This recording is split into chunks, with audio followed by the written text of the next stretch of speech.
soit sur les plateaux, que ce soit les Sénégalais lambda qui critiquent la boxe de Tapha Tine, qui nous parle de lenteur par rapport à qui doit avoir une meilleure rapidité d'exécution en termes de boxe anglaise.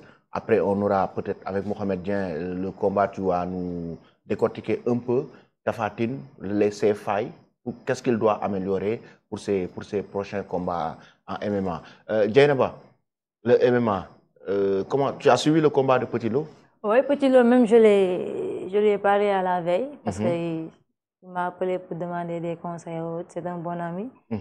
Et j'ai suivi, bon, comme je le disais avant, par rapport à Reug Reug. Avant, je disais, Reug Reug, si vous voulez avancer, si MMA, il va falloir quitter le Sénégal. Un ben entourage, c'est purement concentré sur le sujet, par exemple, MMA. Donc, c'est ce que je vais dire aussi encore à Petit Lo. S'il le faut, quitter le Sénégal, investir si en fait. Il doit s'investir sur lui-même. Mais trouver un bon entourage de MMA, un staff au moins si vous voulez avancer, quitter la lutte pour les MMA, concentrer il va falloir investir sur lui-même. Et là, comment tu as trouvé son combat avec SORESAM? Tu as vu Petit Lo maintenant donne des low kicks. Parce que c'est ce que je lui avais dit. Je lui ai dit, il ne faut pas que tu sois... parce que là, attentif, ouais. Parce que mon de taille, donc il fallait qu'il avance, mais sûrement avec sa garde. C'est ce que je lui avais conseillé, de donner, et surtout donner ses jabs, ensuite grappling, je ne vais pas lui dire que c'est un lutteur, donc il a... le takedown, ouais. J'ai adoré, franchement. La seule chose à commenter, c'est de ne pas trop... d'être gourmand en fait. Il faut donner parfois et laisser le temps à l'adversaire. Comme si tu laisses le temps par exemple à l'adversaire, mais d'essayer de trouver d'autres choses en fait, d'autres choses. Parce que parfois, littéralement, c'est un problème. Si nous avons une technique. Par exemple, ici, la lutte au sol. La lutte au sol, ici, il pouvait faire, comment encore en jiu-jitsu, il y a là, la posture, comment ça s'appelle encore? Ici, ses jambes, tu vas s'écarter. Dès qu'il le relève, il devait avoir ses jambes croisées là et faire une soumission. De ne pas forcer, parce que je l'ai dit, de ne pas forcer, mais tu peux soumettre la personne juste en respirant. Guillotine, quoi? Oui, en guillotine. Ok. D'accord, là, donc, il devait faire du jiu-jitsu. Du jiu-jitsu. Pour finir rapidement le combat. Ok, il n'avait pas besoin de faire beaucoup plus d'efforts, de taper. D'accord. Ça, c'est l'expert qui parle ensemble. C'est intéressant. C'est intéressant. C'est intéressant. C'est des automatismes que les lutteurs doivent trouver s'ils veulent faire une bonne carrière en MMA. Et je la rejoins parce que là, c'est le sujet qu'on a eu hier, c'est le débat qu'on a eu hier par rapport quand on parlait de gestion d'image, mais cette fois-ci de la gestion de la carrière de ces athlètes-là, il fallait au moins qu'ils puissent se retrouver dans un autre environnement qui est en parfaite adéquation avec l'art qu'ils exercent aujourd'hui. Pas tout simplement la lutte, mais en MMA, il faut effectivement qu'ils puissent avoir un très bon staff, des gens expérimentés qui savent les former et les mettre dans les bonnes conditions aujourd'hui d'avoir une bonne carrière en MMA. Et pour ça, il faut payer le prix. Il faut des investissements. Je l'avais dit et il a fait pareil. Donc, je l'ai dit encore à Petit Lo, il doit aussi faire pareil. Il doit faire pareil. S'il veut avancer dans les MMA. C'est-à-dire il doit s'investir sur lui-même. Tu penses que donc faire le MMA et la lutte en même temps, c'est pas possible? C'est juste un peu possible, mais il doit faire les parts des choses en fait, se concentrer sur quelque chose. Parce que MMA, comme on dit, c'est le mix martial. Il y a du Muay, il y a le Jiu-Jitsu, il y a la boxe anglaise. Donc par contre, la lutte, il n'y a pas les pieds, il n'y a pas les côtes, il n'y a que la boxe et la lutte. Donc aujourd'hui, pour un lutteur qui doit faire du MMA, qu'est-ce qu'il doit ajouter à ses compétences? C'est-à-dire, il y a le jiu-jitsu qui est là. Le lutteur, déjà, c'est quelqu'un qui sait faire de la lutte, naturellement. La boxe anglaise, c'est une priorité. C'est une priorité, mais c'est la base en fait. Mais le problème est que les lutteurs, tu les prends en séance par exemple, en boxe, ils sont bien.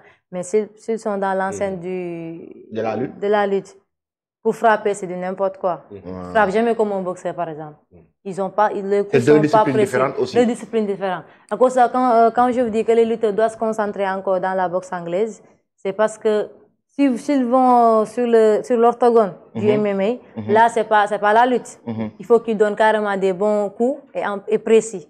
Sinon, pour qu'il puisse faire le truc qui est le grappling et autres, ça ne deviendra pas facile. Ça devient très difficile même. Ouais. Par exemple, Modou Lo, parce qu'on a annoncé quand même, Eric Favre a annoncé le jour du gala, possible combat de Modou Lo en MMA.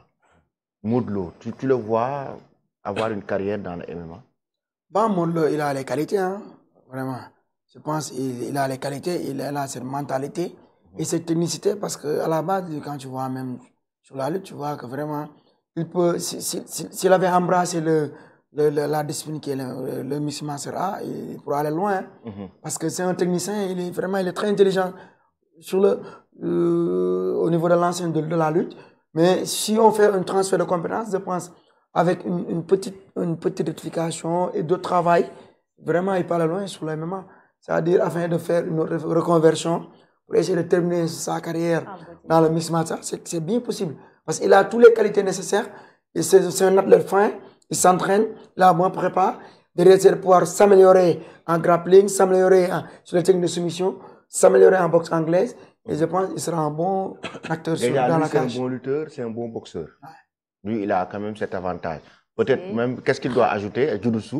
Oui, jiu-jitsu brésilien. Jiu-jitsu brésilien, kickboxing et quoi encore? Juste dans ça, encore beaucoup de les techniques de soumission. Ouais, c'est tout ça. Hein? C'est tout ça. C'est ce qui finit le combat, quoi. Ouais. Donc, mais parce qu'à un moment du sol, surtout la catégorie là, c'est le sol en fait. Ouais. Il faut le grappling, la soumission, c'est obligatoire pour eux. Parce que nous, déjà, ils sont des lutteurs. Pour soulever maintenant leurs jambes, parce qu'ils n'ont plus la facilité de le faire.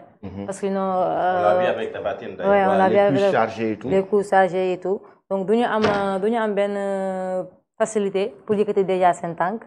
Parce que tellement que le truc c'est chargé, à une mobilité en fait. Donc, pourquoi pas, il s'est lancé en boxe et finir en grappling, en soumission. Ouais. Une bonne boxe, c'est obligatoire pour eux. Une bonne boxe, c'est obligatoire. C'est obligatoire. Modou Lo, quand même, est un lutteur naturellement qui est un fighter, quoi. Modou Lo, son style, même dans la lutte avec frappe, c'est quelqu'un qui aime les fights, les combats. Est-ce que Modou Lo n'est pas le prototype lutteur qui doit intégrer le MMA? Ah bien sûr, je pense que Modou Lo c'est le meilleur prototype lutteur qui doit montrer vraiment une bonne image pour vraiment dire à le monde du mixed martial art que vraiment la lutte sénégalaise a sa place dans cette discipline. Il faudra juste avoir un bon encadrement, vraiment montrer vraiment cette envie de pouvoir reprendre les autres ressources qui manquent, de pouvoir aussi avoir un bon encadrement. Parce que moi, je me dis, au Sénégal, il y a tout. Hein. C'est le problème même, je ne suis pas trop fan de pourquoi aller à l'étranger. Il y a tout au Sénégal. Vous avez de beaux préparateurs physiques, vous avez des gens qui sont des spécialistes en grappling, il y a des spécialistes en jiu-jitsu, il y a des spécialistes en anglais. Maintenant, le problème avec les lutteurs, c'est d'avoir un bon cadre. C'est-à-dire avoir un bon accompagnement, un bon planning, où vraiment dans la semaine, tu dois ton programme. Lundi, j'ai anglaise, ce jour-là, j'ai grappling, l'autre jour, j'ai lutte, l'autre jour, c'est d'avoir un bon plan d'entraînement et d'avoir un bon accompagnement. Avec un bon diététicien et une bonne prépa derrière. Ça permettra vraiment aux lutteurs d'embrasser le milieu professionnel qui est le mixed martial art. Et vraiment, ils vont y aller loin. Parce que ce qui est rare au Sénégal, qu'on ne trouve pas sur les de MMA, c'est la catégorie reine poids lourd. Oui. C'est ce qui est difficile dans les sports de combat. Et nous, on en a plein dans la lutte. Oui, ça se fait rare même dans le MMA d'une manière globale. Voilà. La catégorie c'est ce produit-là qui est rare et qui vrai, on en a plein dans la lutte. Des fois, il y a des gens qui n'arrivent pas à percer dans la lutte, mais vraiment qui ont le profil d'avoir de percer dans le mixed martial art.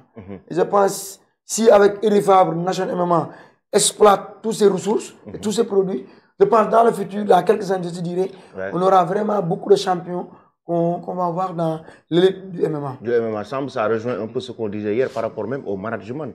Tout ça, on l'inclut dans le management du combattant. Le fait d'avoir une bonne hygiène de vie, un diététicien, un bon programme d'entraînement, quelqu'un qui gère ses images.